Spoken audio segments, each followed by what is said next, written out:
কি করবেন এই টাকা দিয়ে? যদি কবর নিয়ে যেতে পারেন, আখেরাতে কাজে লাগে, তাহলে তো একটা ব্যাপার ছিল। তা তো পারবেন না। আপনি বলবেন না পারলে কি হয়েছে, ছেলে মেয়ে খাবে, ছেলে মেয়ে ভোগ করবে নিশ্চিত। বহু মানুষ সম্পদ রেখে চলে গেছে, তার ছেলে মেয়েরা ভোগ করতে পারে নাই, হাতে বুতে অন্য মানুষ খেয়ে ফেলছে, আছে না নাই? সবচেয়ে বড় হতভাগাকে জানেন?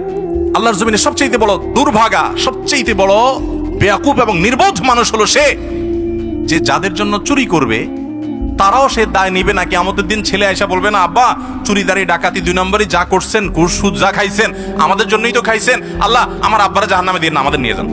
বলবে না ভাই, কোরআন বলেছে ইয়াউমা ইয়াফিরুল মারউ মিন আখিহি ওয়া উম্মিহি ওয়া আবিহি ওয়া সাহিবাতিহি ওয়া বানি। সন্তান বাপকে দেখে মাকে দেখে পালাবে, যে না জানি আজকে কোনো কিছুর জন্য ধরে। সবাই ইয়া নাফসি ইয়া নাফসি করবে। যাদের জন্য চুরি করবেন ওরাও দায় নিবে না। আপনার মতো নির্বোধ কে হতে পারে? সন্তানকে চুরির সম্পদ দিয়ে বড় করবেন না, সততা দিয়ে বড় করেন। আমাদের সমাজে আজ ঘরে ঘরে সেই মা বাপ আছে যে মা বাপ চায় আমার সন্তান থাকুক আজ দুধে ভাতে, সেই মা বাপ নাই যে মা বাপ বলে আমার সন্তান থাকুক আজ ঈমান আমলে সততার সাথে। সেই মা বাপ নাই।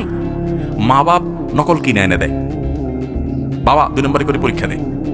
যেই মা বাপ সততা শিখাবে, সততার সংকল্প করাবে, সেই মা বাপ চুরি শিখাচ্ছে। এজন্য সমাজের রন্ধ্রে রন্ধ্রে, খাঁজে বাজে, কোনাকাঞ্চিতে সর্বত্র দেখবেন চোর আর চোর উৎপাদন হচ্ছে, দুর্নীতিবাজ উৎপাদন হচ্ছে।